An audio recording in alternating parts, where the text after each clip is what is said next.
Car రెంట్‌కి తీసుకుని సరదాగా బయటకు వెళ్ళాలనుకుంటున్నారా? అయితే వెంటనే ఈ నెంబర్‌కి కాల్ చేయండి.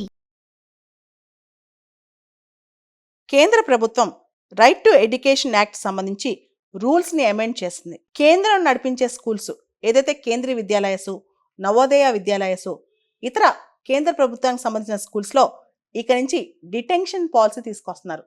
5వ తరగతి, 8వ తరగతి ఈ 2 తరగతుల్లో డిటెన్షన్ పాలసీ అంటే 5వ తరగతిలో, 8వ తరగతిలో పిల్లలు కనుక ఫెయిల్ అయితే మళ్ళీ ఆ తరగతిని చదివిస్తారనమాట. వాళ్ళకి ఒక అవకాశం ఉంటుంది. 2 నెలల లోపల మళ్ళీ పరీక్ష రాయొచ్చు. ఒకవేళ ఆ తర్వాత కూడా ఫెయిల్ అవుతే వాళ్ళు ఆ క్లాస్లోనే డీటైన్ అయిపోతారు. యాక్చువల్గా భారతదేశంలో ఆర్టీ యాక్ట్ ప్రకారం నో డిటెన్షన్ పాలసీ ఉంది. తర్వాత నేషనల్ ఎడ్యుకేషన్ పాలసీలో కూడా చిన్న క్లాస్లో డీటైన్ చేయారు.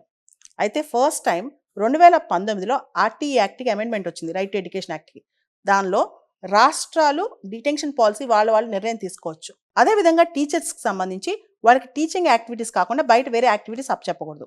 ఈ విధంగా వచ్చింది. మనకు తెలుసు ఎడ్యుకేషన్ అనేది స్టేట్ సబ్జెక్ట్ అని. రాష్ట్రాల్లో దాదాపు 16 రాష్ట్రాలు, 2 కేంద్రపాలిత ప్రాంతాలు కూడా నో డిటెన్షన్ పాలసీని రద్దు చేసి మధ్యలో డిటెన్షన్ విధానాన్ని తీసుకొచ్చేసాయి. ఇప్పుడు కేంద్ర ప్రభుత్వం కూడా తనకు నడిపించే స్కూల్స్లో 5వ తరగతి, 8వ తరగతిలో డిటెన్షన్ పాలసీ తీసుకొచ్చేస్తుంది అనమాట. అంటే పిల్లవాడు సరిగ్గా ఫలితాలు కనిపించకపోతే, పరీక్షలో ఫెయిల్ అవుతే డీటైన్ అయిపోతారు. ఇది అవసరమా? ఒకటే క్వశ్చన్. 5వ తరగతి చదివే పిల్లలకి క్వాలిటీ ఎడ్యుకేషన్ దొరకకపోతే అది ఎవరు తప్పు అవుతుంది? పేరెంట్స్ తప్ప, విద్యా వ్యవస్థ తప్ప, ప్రభుత్వాన్ని తప్ప అంటే ఖచ్చితంగా పిల్లవాడిదే కాదు. పిల్లవాడిది అయితే మాత్రమే కాదు. అయితే 5వ తరగతిలో తన తోటి పిల్లవాళ్ళ నుంచి ఆ పిల్లవాడి చదువు ఆగిపోతే ఆ తర్వాత ఆ పిల్లవాడి సైకలాజికల్ ఎఫెక్ట్ ఎలా ఉంటుంది?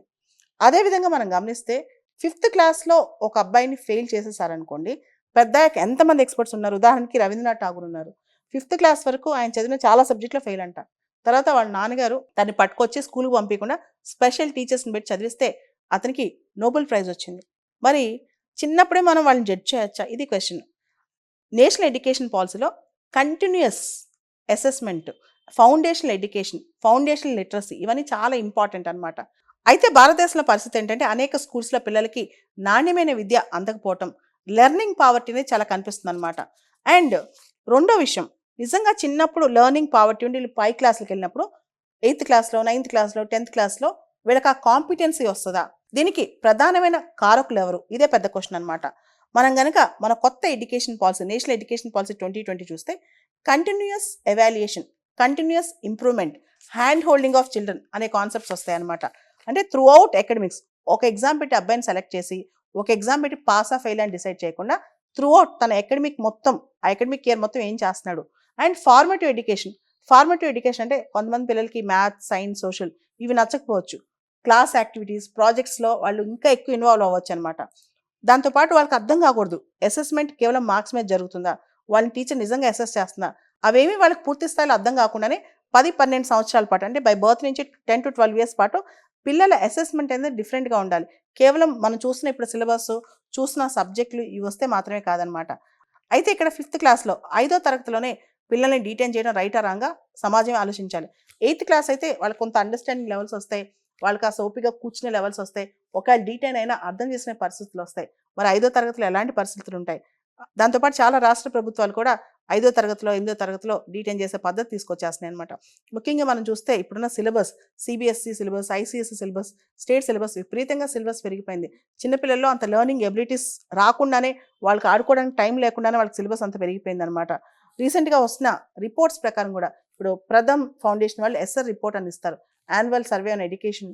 దీనికి సంబంధించి మనం చూస్తే 5వ తరగతి పిల్లవాడికి చిన్న చిన్న లెర్నింగ్ ఎబిలిటీస్ కూడా ఉండట్లేదు. అంటే 2వ తరగతి పుస్తకాలు చదివే ఎబిలిటీస్ కూడా ఉండట్లేదు అనమాట. వీటన్నిటికీ కారణం మన స్కూల్ ఎడ్యుకేషన్లో క్వాలిటీ ఎడ్యుకేషన్ అనమాట. అంతేకాని చిన్నపిల్లవాడిని డీటైన్ చేస్తే సమస్యకి పరిష్కారం అవుతుందని నేను అనుకోను. అసలు నో డిటెన్షన్ పాలసీ ఉద్దేశం ఏంటి? దాన్ని ఎందుకు తీసుకొచ్చారంటే చిన్నప్పుడు చాలామంది ఫెయిల్ అయిపోయి స్కూల్ డ్రాప్ అవుట్ అయిపోతారు, లేదా డిసడ్వాంటేజ్ గ్రూప్స్ ఉంటారు. వాళ్ళు స్కూల్కి వెళ్ళాలంటే ఇష్టం ఉండదు, ఫెయిల్ అయిపోతాను భయంతో. అసలు ఫెయిలే చేయకుండా ఉంటే వీళ్ళు చదువుతారు, ఫార్మేటివ్ ఇయర్స్లో చదువుకుంటారని చెప్పారు. సో దీన్ని ఇప్పుడు డిటెన్షన్ పాలసీ డిస్కరేజ్ చేస్తుంది. 5వ తరగతి ఫెయిల్ అవుతే 5వ తరగతిలో మళ్ళీ చదవాలి, 8వ తరగతి ఫెయిల్ అయితే 8వ తరగతి మళ్ళీ చదవాలన్నమాట. ఒకసారి ఇది ఓవరాల్ హోలిస్టిక్ ఎడ్యుకేషన్ ఇంపార్టెంటా లేదా మార్క్స్ బేస్డ్ ఎడ్యుకేషన్ ఇంపార్టెంటా మనం ఆలోచించాలి. కేంద్ర ప్రభుత్వం రైట్ టు ఎడ్యుకేషన్ యాక్ట్ సంబంధించి రూల్స్ని అమెండ్ చేస్తుంది. కేంద్రం నడిపించే స్కూల్స్ ఏదైతే కేంద్రీయ విద్యాలయసు, నవోదయ విద్యాలయసు, ఇతర కేంద్ర ప్రభుత్వానికి సంబంధించిన స్కూల్స్లో ఇక నుంచి డిటెన్షన్ పాలసీ తీసుకొస్తున్నారు. 5వ తరగతి 8వ తరగతి ఈ 2 తరగతుల్లో డిటెన్షన్ పాలసీ అంటే 5వ తరగతిలో 8వ తరగతిలో పిల్లలు కనుక ఫెయిల్ అయితే మళ్ళీ ఆ తరగతిని చదివిస్తారనమాట. వాళ్ళకి ఒక అవకాశం ఉంటుంది, 2 నెలల లోపల మళ్ళీ పరీక్ష రాయొచ్చు. ఒకవేళ ఆ తర్వాత కూడా ఫెయిల్ అవుతే వాళ్ళు ఆ క్లాస్లోనే డీటైన్ అయిపోతారు. యాక్చువల్గా భారతదేశంలో ఆర్టీ యాక్ట్ ప్రకారం నో డిటెన్షన్ పాలసీ ఉంది. తర్వాత నేషనల్ ఎడ్యుకేషన్ పాలసీలో కూడా చిన్న క్లాస్లో డీటైన్ చేయారు. అయితే ఫస్ట్ టైం 2019లో ఆర్టీ యాక్ట్కి అమెండ్మెంట్ వచ్చింది, రైట్ టు ఎడ్యుకేషన్ యాక్ట్కి. దానిలో రాష్ట్రాలు డిటెన్షన్ పాలసీ వాళ్ళు నిర్ణయం తీసుకోవచ్చు. అదేవిధంగా టీచర్స్కి సంబంధించి వాళ్ళకి టీచింగ్ యాక్టివిటీస్ కాకుండా బయట వేరే యాక్టివిటీస్ అప్పచెప్పకూడదు. ఈ విధంగా వచ్చింది. మనకు తెలుసు ఎడ్యుకేషన్ అనేది స్టేట్ సబ్జెక్ట్ అని. రాష్ట్రాల్లో దాదాపు 16 రాష్ట్రాలు, 2 కేంద్ర పాలిత ప్రాంతాలు కూడా నో డిటెన్షన్ పాలసీని రద్దు చేసి మధ్యలో డిటెన్షన్ విధానాన్ని తీసుకొచ్చేసాయి.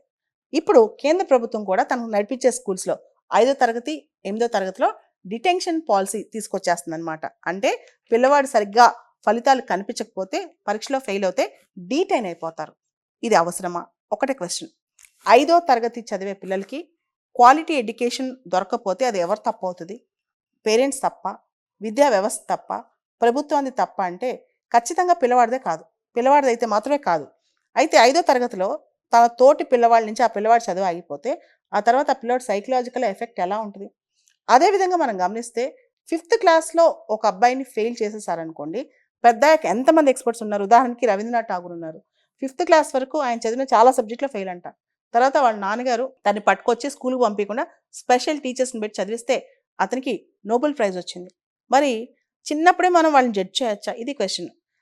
నేషనల్ ఎడ్యుకేషన్ పాలసీలో continuous assessment, foundational education, foundational literacy ఇవన్నీ చాలా ఇంపార్టెంట్ అనమాట. అయితే భారతదేశంలో పరిస్థితి ఏంటంటే అనేక స్కూల్స్లో పిల్లలకి నాణ్యమైన విద్య అందకపోవటం, లెర్నింగ్ పావర్టీ అనేది చాలా కనిపిస్తుంది అనమాట. అండ్ రెండో విషయం, నిజంగా చిన్నప్పుడు లెర్నింగ్ పావర్టీ ఉండి వీళ్ళు పై క్లాసులకు వెళ్ళినప్పుడు 8th క్లాస్లో 9th క్లాస్లో 10th క్లాస్లో వీళ్ళకి ఆ కాంపిటెన్సీ వస్తుందా? దీనికి ప్రధానమైన కారకులు ఎవరు? ఇదే పెద్ద క్వశ్చన్ అనమాట. మనం కనుక మన కొత్త education policy, national education policy 2020 చూస్తే continuous evaluation, continuous improvement, hand holding of children అనే కాన్సెప్ట్స్ వస్తాయి అనమాట. అంటే త్రూ అవుట్ అకాడమిక్స్ ఒక ఎగ్జామ్ పెట్టి అబ్బాయిని సెలెక్ట్ చేసి ఒక ఎగ్జామ్ పెట్టి పాస్ ఆ ఫెయిల్ అని డిసైడ్ చేయకుండా త్రూ అవుట్ తన అకాడమిక్ మొత్తం, ఆ అకాడమిక్ ఇయర్ మొత్తం ఏం చేస్తున్నాడు. And formative education. Formative education అంటే కొంతమంది పిల్లలకి మ్యాథ్స్, సైన్స్, సోషల్ ఇవి నచ్చకపోవచ్చు. క్లాస్ యాక్టివిటీస్, ప్రాజెక్ట్స్లో వాళ్ళు ఇంకా ఎక్కువ ఇన్వాల్వ్ అవ్వచ్చు అనమాట. దాంతోపాటు వాళ్ళకి అర్థం కాకూడదు అసెస్మెంట్ కేవలం మార్క్స్ మీద జరుగుతుందా, వాళ్ళని టీచర్ నిజంగా అసెస్ చేస్తుందా, అవేమీ వాళ్ళకి పూర్తి స్థాయిలో అర్థం కాకుండానే 10-12 సంవత్సరాల పాటు అంటే బై బర్త్ నుంచి 10 to 12 years పాటు పిల్లల అసెస్మెంట్ అనేది డిఫరెంట్గా ఉండాలి. కేవలం మనం చూసిన ఇప్పుడు సిలబస్, చూసిన సబ్జెక్టులు ఇవి వస్తే మాత్రమే కాదనమాట. అయితే ఇక్కడ 5th క్లాస్లో 5వ తరగతిలోనే పిల్లల్ని డీటైన్ చేయడం రైటా రాంగా సమాజమే ఆలోచించాలి. 8th క్లాస్ అయితే వాళ్ళకి కొంత అండర్స్టాండింగ్ లెవెల్స్ వస్తాయి, వాళ్ళకి ఆ సోపిగా కూర్చునే లెవెల్స్ వస్తాయి, ఒకవేళ డీటైన్ అయినా అర్థం చేసుకునే పరిస్థితులు వస్తాయి. మరి 5వ తరగతిలో ఎలాంటి పరిస్థితులు ఉంటాయి? దాంతోపాటు చాలా రాష్ట్ర ప్రభుత్వాలు కూడా 5వ తరగతిలో 8వ తరగతిలో డీటైన్ చేసే పద్ధతి తీసుకొచ్చేస్తున్నాయి అనమాట. ముఖ్యంగా మనం చూస్తే ఇప్పుడున్న syllabus, CBSE syllabus, ICSE syllabus, state syllabus విపరీతంగా సిలబస్ పెరిగిపోయింది. చిన్నపిల్లల్లో అంత లెర్నింగ్ ఎబిలిటీస్ రాకుండానే, వాళ్ళకి ఆడుకోవడానికి టైం లేకుండానే వాళ్ళకి సిలబస్ అంత పెరిగిపోయింది అనమాట. రీసెంట్గా వస్తున్న రిపోర్ట్స్ ప్రకారం కూడా ఇప్పుడు ప్రథమ్ ఫౌండేషన్ వాళ్ళు ఎస్ఆర్ రిపోర్ట్ అని ఇస్తారు, యాన్యువల్ సర్వే ఆన్ ఎడ్యుకేషన్. దీనికి సంబంధించి మనం చూస్తే 5వ తరగతి పిల్లవాడికి చిన్న చిన్న లెర్నింగ్ ఎబిలిటీస్ కూడా ఉండట్లేదు. అంటే 2వ తరగతి పుస్తకాలు చదివే ఎబిలిటీస్ కూడా ఉండట్లేదు అనమాట. వీటన్నిటికీ కారణం మన స్కూల్ ఎడ్యుకేషన్లో క్వాలిటీ ఎడ్యుకేషన్ అనమాట.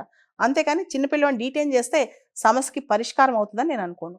అసలు నో డిటెన్షన్ పాలసీ ఉద్దేశం ఏంటి? దాన్ని ఎందుకు తీసుకొచ్చారంటే చిన్నప్పుడు చాలామంది ఫెయిల్ అయిపోయి స్కూల్ డ్రాప్ అవుట్ అయిపోతారు, లేదా డిసడ్వాంటేజ్ గ్రూప్స్ ఉంటారు, వాళ్ళు స్కూల్కి వెళ్ళాలంటే ఇష్టం ఉండదు, ఫెయిల్ అయిపోతాను భయంతో. అసలు ఫెయిలే చేయకుండా ఉంటే వీళ్ళు చదువుతారు, ఫార్మేటివ్ ఇయర్స్లో చదువుకుంటారని చెప్పారు. సో దీన్ని ఇప్పుడు డిటెన్షన్ పాలసీ డిస్కరేజ్ చేస్తుంది. 5వ తరగతి ఫెయిల్ అవుతే 5వ తరగతిలో మళ్ళీ చదవాలి, 8వ తరగతి ఫెయిల్ అయితే 8వ తరగతి మళ్ళీ చదవాలన్నమాట. ఒకసారి ఇది ఓవరాల్ హోలిస్టిక్ ఎడ్యుకేషన్ ఇంపార్టెంటా లేదా మార్క్స్ బేస్డ్ ఎడ్యుకేషన్ ఇంపార్టెంటా మనం ఆలోచించాలి.